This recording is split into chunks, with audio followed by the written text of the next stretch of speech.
गाँ गोटे cable operator दुई गोष्ठी पतियारा जाहिर पाई चली तारकटा प्रतियोगिता क्षति सहउछंती लोकाल केबुल ऑपरेटर हैरान होउछंती उपभोक्ता।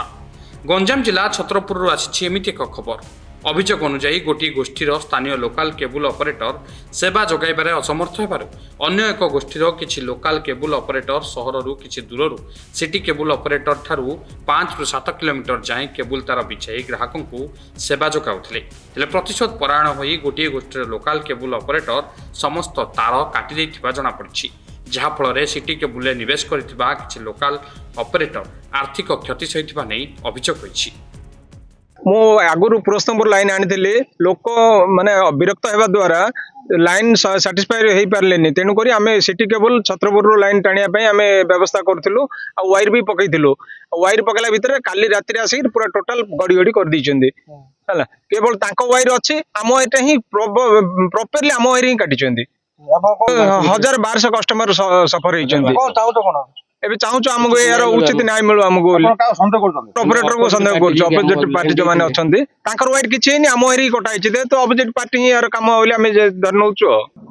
छत्रपुर सिटी केबुल चलाऊली किंतु एठिकार लोकाल बासिंदा माने समस्ते मते अनुरोध बारंबार करने फल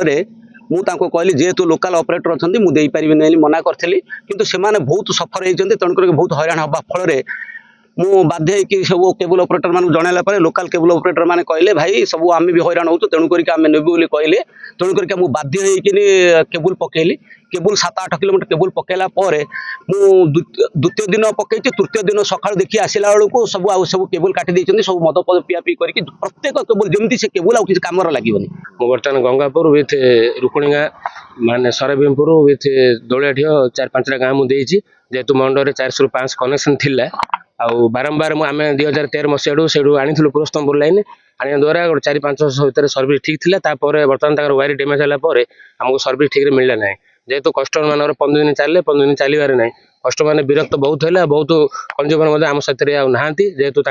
माने डिश टीवी कि बंद कर रखी से आम भी चाहूँ बर्तमान कि आम लाइन इे भल छत्रपुर लाइन आम पाख पड़ी 12 किलोमीटर रू 13 किलोमीटर पाख पड़े आमको सर्विस भल मिले बोले आम बर्तमान आशा कर जाइलु किंतु आमर असुविधा माने जेहेतु आम निष्पत्ति नहीं इे आने भल टणा 2 दिन है 4 किलोमीटर 6 किलोमीटर पाखापाखि टणा 2 किलोमीटर भल अच्छी आ 4 किलोमीटर 5 किलोमीटर पाखापाखि जहाँ 1500 कनेक्शन थी जेहेतु लाइन डिस्टर्बांस है आमको कनेक्शन कम से कम 500 ରୁ 700 कनेक्शन माइनस आमर मैंने सब जगह लाइन मैंने काटी दी आम वायर जाक नुआ वायर जा पकड़ा 2 दिन भितर आम कस्टमर को कहूँ 2 दिन भितर आम ऑन करूँ भल लाइन दिया कंज्यूमर भल सर्विस देव आम से आशा नहीं आम आगू जाइलु कि विच्छिन्न कर लाइन।